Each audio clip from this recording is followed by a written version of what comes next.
আসসালামু আলাইকুম। পূর্বের কথা মোতাবেক এখন থেকে পুরো দেশকে তুফানের হাতে তুলিয়া দেব। সে যা চাইবে পাইবে, যা করিতে চাইবে করিবে। যা চাইবে পাইবে, যা করিতে চাইবে সেটাই করিবে। তাহাতে কোনো কিছুতেই বাধা দেয়ার এখতিয়ার কেউ রাখিতে পারিবে না। মানে তাহাকে কেউ বাধা দিতে পারিবে না, বুঝছেন? একটু তাই না দি তুফান, খুব ভয় পাইছি রে।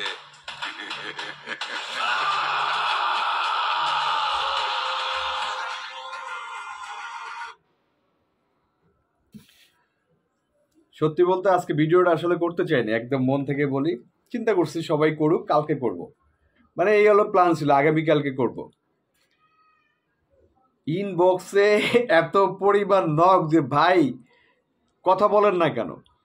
তা আমি চিন্তা করলাম যে আসলে কথা না বলাটা অন্যায় হয়ে যায়। মানে আমি আজকে সকালে একটা কন্টেন্ট দিছিলাম, একটা ভিডিও দিছিলাম, যেখানে বলছিলাম নবাব এবং শিকারির থেকে ভালো সিনেমা হতে যাচ্ছে তুফান। বিশ্বাস করেন, কিছু লোক আমাকে বলছে ভাই আপনি কি দেখছেন। এখন ওদের কেমনে বুঝাই, কারণ ওইখানে যারা টেকনিশিয়ান, যারা আর্টিস্ট, যারা হচ্ছে অন্য অন্য যারা আছে, তারা তো সব নিজেদের। তো হয়তো আমরা কোনো কিছু লিক আউট করি না, কিন্তু বুঝি তো যে কাজটা কি হচ্ছে, তাই না? আমরা নিয়মিত খবর রাখতেছি, হয়তো গোপনীয়তার জন্য অন্য অনেকে হয়তো কোনো ক্লু পেলে দিয়া দেয়, আমি এটা দিব না, কারণ আমি ইন্ডাস্ট্রির লোক, সিনেমার ক্ষতি হয় এমন কিছু করব না। তো আওয়াজ তো পাচ্ছিলাম, এই জন্য আসলে কথাগুলা বলা যে মানে নবাব শিকারীর থেকেও বেটার সিনেমা হতে যাচ্ছে। মানে আপনাদের মানে সাকিবিয়ানদের বলি, আজকে একদম সরাসরি সাকিবিয়ানদের জন্য কন্টেন্টটা। সাকিবিয়ানদের বলি, আপনারা আপনাদের মানে যখন থেকে শাকিব খানকে ভালোবাসেন, ঠিক এই স্বপ্নটা দেখছেন না যে এই ধরনের একটা সিনেমা করুক সে? একদম মানে জানাবেন আপনারা ঠিক এই স্বপ্নটা দেখছেন কিনা যে শাকিব খান এই ধরনের সিনেমা বানাবে। আমার বিশ্বাস 100 জনকে প্রশ্ন করলে 100 জনই বলবো যে এই ধরনের সিনেমায় শাকিব খানের কাছ থেকে চাই। আরেকটা ব্যাপার কারেকশন করি, আমি সবসময় রায়ান রাফির প্রশংসা করি একটু একটু ভিন্নভাবে, মানে বেশি প্রশংসা করি। এর আগের ভিডিওতে আমি রায়ান রাফিকে বলছি, রায়ান রাফি আলাদা একটা গ্রহণযোগ্যতা আছে। শাকিব ভাই সুপারস্টার, বাট ডিরেক্টরের দিক থেকে নাম্বার ওয়ান। এর আগের ইমিডিয়েট ভিডিওটা বলছিলাম, এইটা দেখার পরে না, এর আগেই বলছিলাম। কারণ রায়ান রাফি শাকিব ভাই ছাড়া, এই কথাগুলো বলছিলাম যে শাকিব ভাই ছাড়াও কিন্তু সে দেখায় দিচ্ছে যে সে পারে। পুরা মন্টু বলেন, পরাণ বলেন, সুরঙ্গ বলেন, রায়হান রাফি দেখায় দিচ্ছে। এবং সেই রায়হান রাফি এবং শাকিব ভাই একসাথে হলে কি হবে সেটাও আমি বলছিলাম। একসাথে হলে কি হবে এবার বুঝতে পারতেছেন? বাংলাদেশের ইতিহাসে, বাংলা চলচ্চিত্রের ইতিহাসে এই ধরনের টিজার, এত অ্যাকশন, এত পাওয়ারফুল টিজার এর আগে আপনারা কি দেখছেন বলেন তো? দেখেন নাই, কারণ আমি নিজেই তো দেখি নাই, আপনারা কোত্থেকে দেখবেন? তো যারা হচ্ছে শাকিব ভাইকে নিয়ে একটা শ্রেণী, মানে যে শ্রেণীর কোনো কাজ নাই, ইউটিউবার দেখলেই হচ্ছে দাঁড়ায় পড়ে, মনে করেন দাঁড়ায় থাকে যে আরে ভাই আমার কথা নিচ্ছে না কেন। এই গ্রুপ, এই আজাইরা গ্রুপ আমার মনে হয় চুপ হয়ে যাবে। আজাইরা গ্রুপ, শাকিব ভাই এই যে সিনেমাটা করলো, এই যে টিজারটা ইন্টারন্যাশনাল মানের, দ্বিতীয় কোনো কথা হবে না। আর আমি আজকে এই এখন কন্টেন্টটা বললাম না, আগে করতাম না, কিন্তু বাধ্য হয়েছি করতে, আপনারা বাধ্য করছেন। আমি চিন্তা করছি সবাই করুক, আমি আগামীকালকে করব, কিন্তু আসলে করতে বাধ্য হলাম। এখন গরম গরম না করলে আপনারা রাগ করবেন যে ভাই আপনি কথা বললেন না কেন। দুর্দন্ত, দুর্ধর্ষ, মানে কি বিশেষণে মানে করব আমি আসলে জানি না।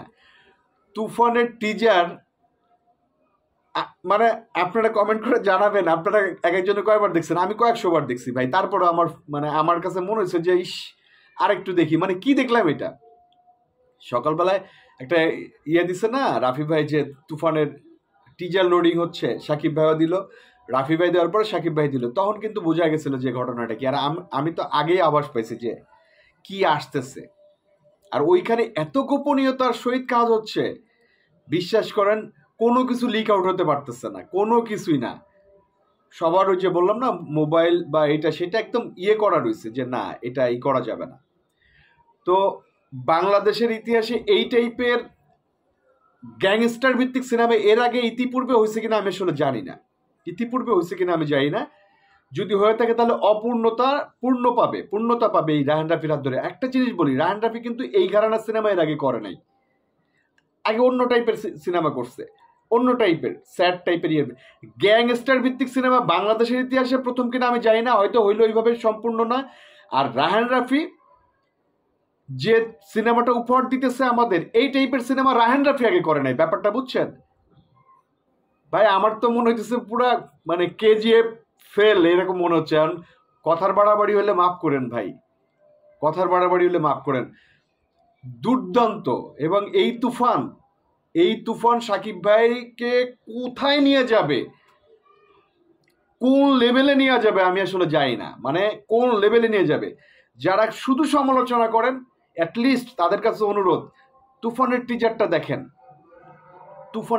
দেখেন আপনারা, আর এই লোকটা সমালোচনা করেন না। ইন্টারন্যাশনালি নিয়ে যাচ্ছে আমাদের এই চলচ্চিত্রটাকে। ধন্যবাদ, ভালো থাকবেন, আমার জন্য দোয়া করবেন। আমার পেজটা সিনে স্পোর্টস এবং সিনে স্পোর্টস পেজ এবং সিনে স্পোর্টস ইউটিউব চ্যানেলটা যারা সাবস্ক্রাইব করেন নাই বা যারা লাইক দেন নাই, একটা করে লাইক দিয়ে যাবেন। ভালো থাকবেন। এই ভিডিওটা প্রচুর শেয়ার চাই, কারণ যে চাপাবাজ গ্রুপটা শুধু সমালোচনা করে শাকিব খানের, মানে ইউটিউবের সামনে আসলেই বদনাম করে, তারা অ্যাটলিস্ট দেখুক যে ঘটনাটা কি। যাদের কোনো কাজ নেই, যাদের অন্যের সাফল্য পছন্দ হয় না, যাদের অন্যকে সুপারস্টার মানতে কষ্ট হয়, তাদের জন্য আমার এই ভিডিওটা। ধন্যবাদ, ভালো থাকবেন, তুফানের সাথে থাকবেন, আমার জন্য দোয়া করবেন। আসসালামু আলাইকুম।